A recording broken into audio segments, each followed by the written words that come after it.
गणपती बाप्पा।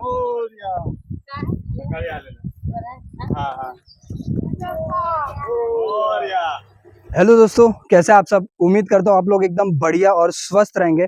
स्वागत है आप सभी का एक नए वीडियो में। दोस्तों, मेरा नाम है रवि और दोस्तों आज मैं कोई ट्रैवल प्लेस एक्सप्लोर करने नहीं आया हूँ, बल्कि एक मेरी एक्सपीरियंस आप लोगों के साथ शेयर करना चाहता हूँ।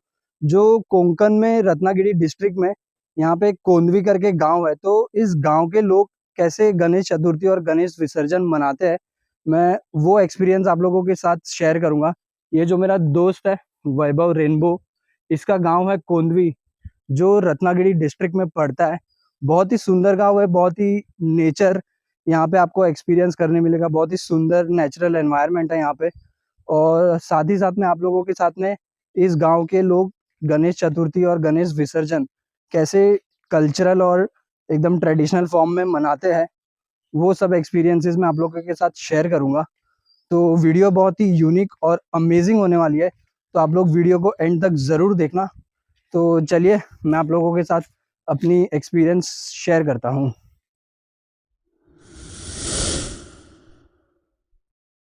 दोस्तों, महाराष्ट्र में बहुत सारे लोग जो गणपति जी की स्थापना है वो अपने गांव के घर में करते हैं। इसका एक उद्देश्य ऐसा माना जाता है कि जब साल में हम एक बार गणपति जी की स्थापना अपने गांव के घर में करते हैं, तो इसके इसी बहाने जो हमारे रिश्तेदार है वो हमसे मिल लेते हैं। एक साल में एक गेट टुगेदर हो जाता है। तो और जो गांव की गणपति है उनकी स्थापना और विसर्जन बहुत ही सुंदर लगती है। बहुत ही ट्रेडिशनल और कल्चरल तरीके से ये यात्रा की जाती है।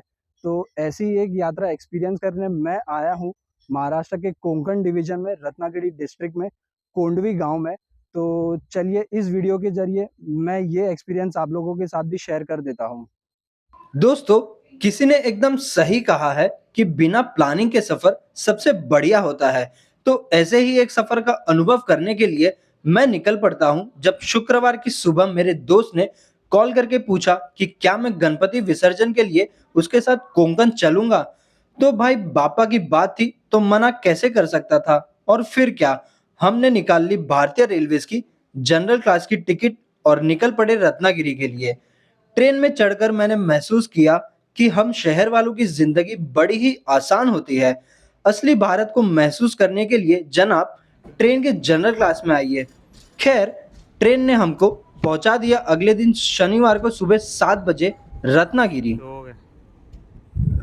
दोस्तों, अगर बात करें रत्नागिरी के बारे में, तो रत्नागिरी डिस्ट्रिक्ट जो है महाराष्ट्र के कोंकण डिवीजन में आता है और ये महाराष्ट्र के साउथ वेस्टर्न पार्ट में लोकेटेड है। 11 मीटर अबाव सी लेवल लोकेटेड है ये।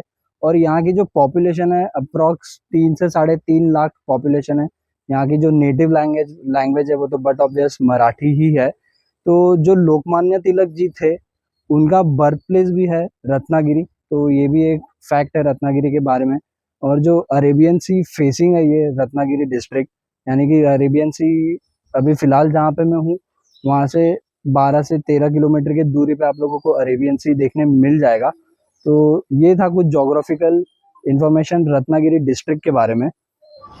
तो दोस्तों, मैं रत्नागिरी रेलवे स्टेशन से बाहर निकल चुका हूँ और अब जो यहाँ रत्नागिरी रेलवे स्टेशन से मेरे दोस्त का जो घर है वहाँ पे जाने के लिए एक्चुअली दो मोड ऑफ ट्रांसपोर्ट है। एक तो यहाँ से स्टेशन से 10 रुपये की पब्लिक बस लेके हम लोग जा सकते हैं जो सेंट्रल बस स्टैंड है रत्नागिरी का, वहाँ तक।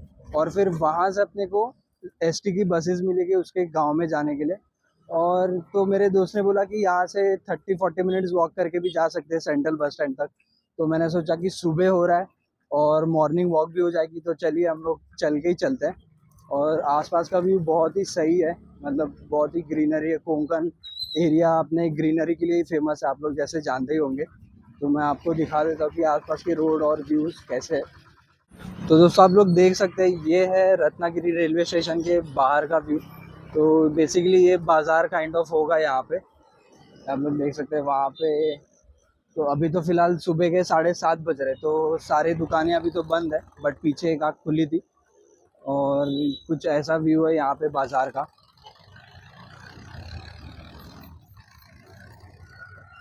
तो दोस्तों ये आप लोग देख सकते हैं चेक पोस्ट है यहाँ पे।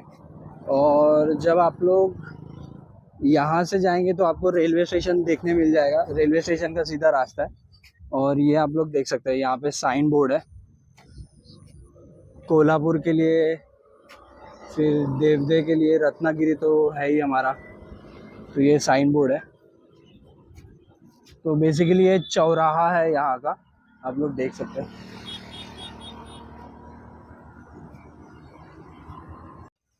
तो ये आप लोग देख पा रहे हैं दोस्तों, ये है रेलवे क्वार्टर्स यहाँ का, रत्नागिरी रेलवे क्वार्टर्स है ये।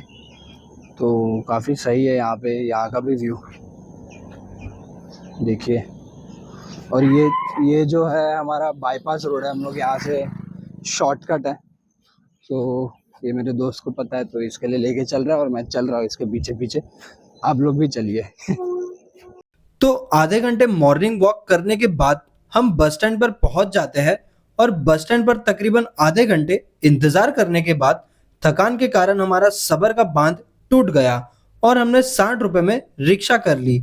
घर पहुंचकर जैसे ही मैं नहाकर तैयार होता हूँ, दोस्त की माताजी ने मुझे नाश्ते में कांदे पोहे दिए, जो खाकर हम गांव के घरों में स्थापित गणपति जी के दर्शन करने निकलते हैं। चलिए आप लोग भी बापा के दर्शन कर लीजिए।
जैसे ही हमने घरों में स्थापित बापा के दर्शन कर लिए, वैसे ही मेरा दोस्त मुझसे कहता है, चल तुझे कोंकण की प्राकृतिक सुंदरता दिखाता हूँ। मैंने भी उसके हाँ में हाँ भर दिया और हम निकल पड़े गांव के जंगल के रास्ते एक रेल के पटरी के पुल की तरफ। इस पटरी के पुल के ऊपर से कोंकण की अद्भुत खूबसूरती देखकर प्राकृतिक सुंदरता के आकर्षण में मानो खो ही जाता हूँ। पुल के नीचे से बहता हुआ झरने के पानी की आवाज, चिड़ियों की चहकने की आवाज, मानो कोई मधुर संगीत बज रही हो। मैंने सोचा कि इस खूबसूरती का आनंद आपके साथ भी बांट लूं, तो देखिए आप लोग भी और मजे करिए।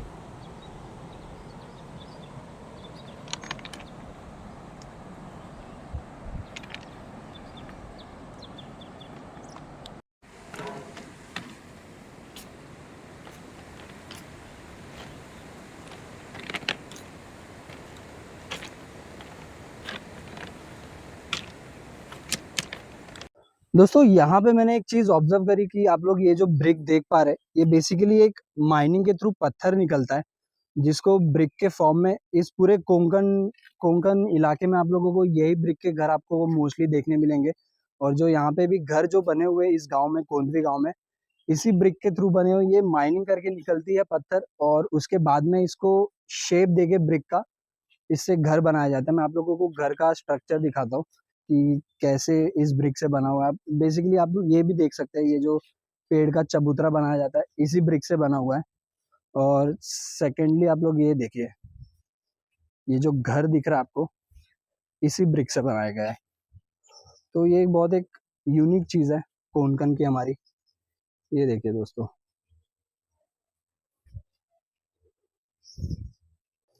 तो भाई आप लोग देख सकते हैं यहाँ पे गांव के घर कुछ इस तरह से है, मतलब ज़्यादा कुछ फैंसी टाइप्स नहीं है, सिंपल सा अच्छा सा सुंदर सा प्यारा सा घर है। और जैसे कि मैंने आप लोगों को बताया ये कौन से ब्रिक से बनता है, तो कुछ इस तरह से घर है यहाँ पे लोगों के। बहुत ही सुंदर और एकदम शांत है, बहुत सही लग रहा है दोस्तों।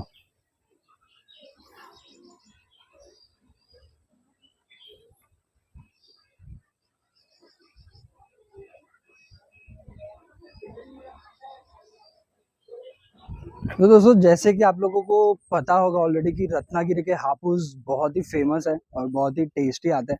तो आप लोग देख सकते हैं यहाँ पे जो कोंडवी गांव है बेसिकली रत्नागिरी डिस्ट्रिक्ट में ही पड़ता है। तो यहाँ पे सारे आपको हापुस आम के पेड़ दिखेंगे। ये देखिए, ऐसे ही पेड़ बहुत सारे हैं यहाँ पे। और जो कोंकण पूरा इलाका है जो रत्नागिरी डिस्ट्रिक्ट है, वो बहुत ही बायोलॉजिकल और बायोडाइवर्सिटी में बहुत ही रिच है। यहाँ का इकोसिस्टम बहुत ही सही है। पूरी नेचुरल एनवायरनमेंट आपको एक्सपीरियंस करने मिलेगी यहाँ पे। जगह जगह पे आप लोगों को पेड़ पौधे यहाँ पे देखने मिलेंगे। तो यहाँ पे कोकोनट के ट्रीज, नारियल के पेड़ भी आपको देखने मिलेंगे। आम के तो है ही, जो कि मोस्ट फेमस चीज़ है रत्नागिरी का। ये देखिए दोस्तों, सामने आप लोगों को नारियल के भी पेड़ देखने मिलेंगे।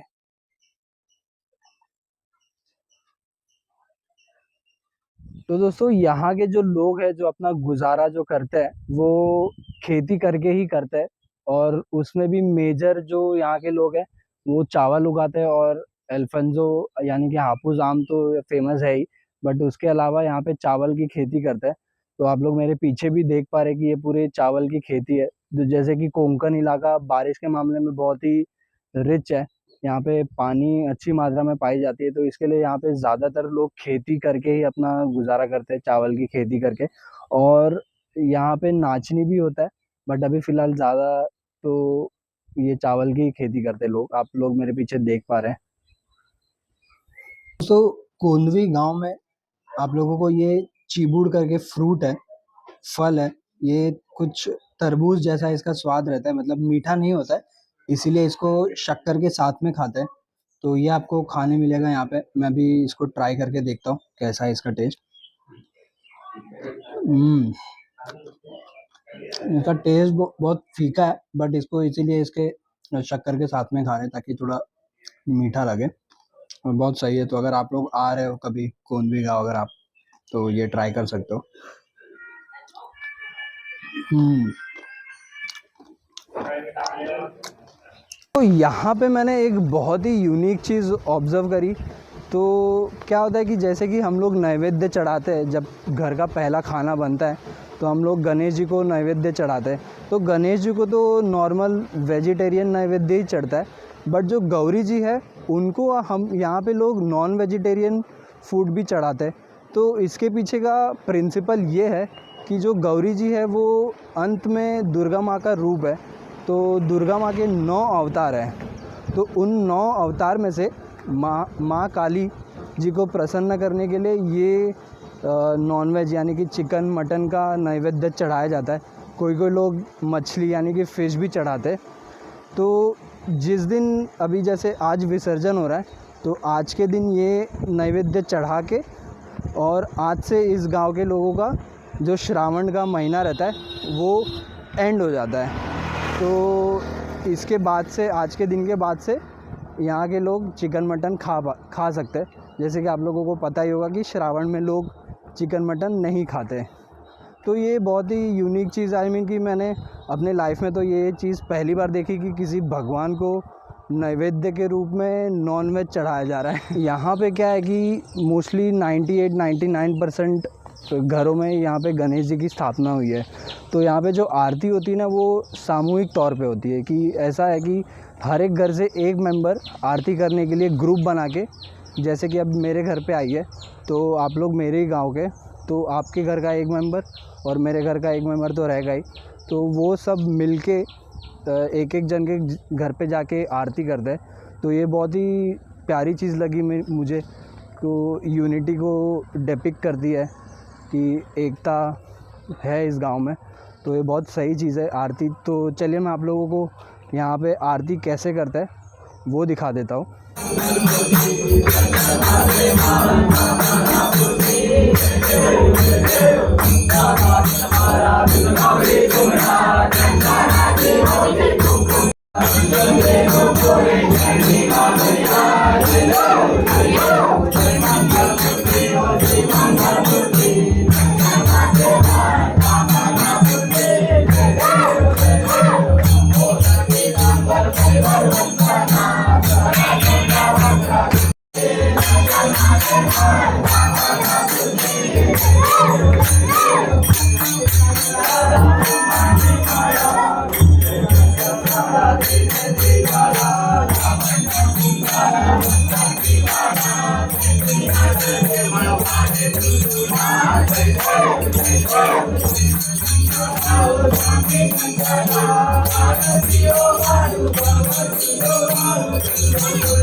गांव में मैंने एक चीज़ ऑब्ज़र्व करी है कि जो मोस्ट ऑफ दी घरों में जो भी गणपति आई है वो गौरी गणेश लाई गई है।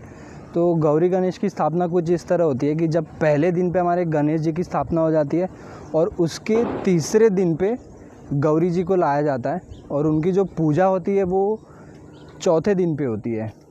तो जब पाँचवा दिन होता है यहाँ पे, जिस दिन पे गणेश जी की विसर्जन होता है, उसी दिन पे गौरी जी को भी विसर्जित कर दिया जाता है। तो यहाँ पे जो भी मैंने ऑब्ज़र्व किया, जितने भी घरों में गया मैं दर्शन करने के लिए, तो मोस्टली सारे घरों में गौरी गणेश लाई गई थी। दोस्तों चलिए मैं अब आप लोगों को गणेश जी की विसर्जन की यात्रा दिखा देता हूँ कि लोग यहाँ पे किस तरह से गणेश जी को विसर्जित करते हैं और उनके किस तरह से विसर्जन के टाइम पे पूजा पाठ करते हैं। तो बहुत ही सुंदर है। तो चलिए आप लोग भी देख लीजिए कि किस तरह से यहाँ पे गणेश जी को विसर्जित किया जाता है।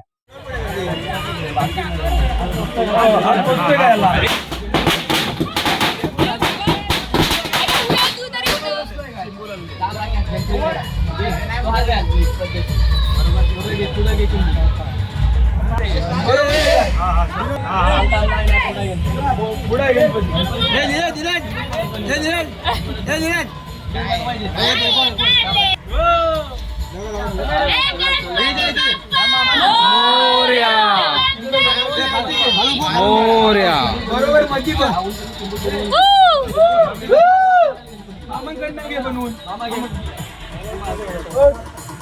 गणपती बाप्पा मंगल मूर्ती. मागे जातोय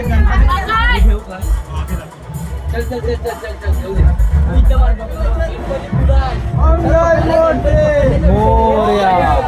गणपती चालले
गणपती बाप्पा. मोरया. सकाळी आलेला. हा हा. मोरया.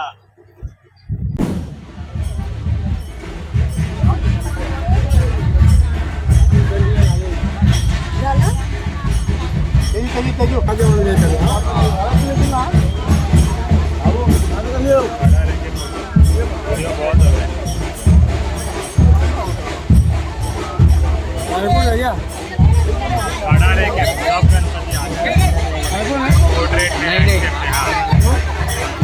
Vivo X90.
और अंत में गांव के लोगों ने ढोल नगाड़ों के गड़गड़ाहट के साथ गणेश जी को और गौरी जी को अपनी अंतिम विदाई दे दी।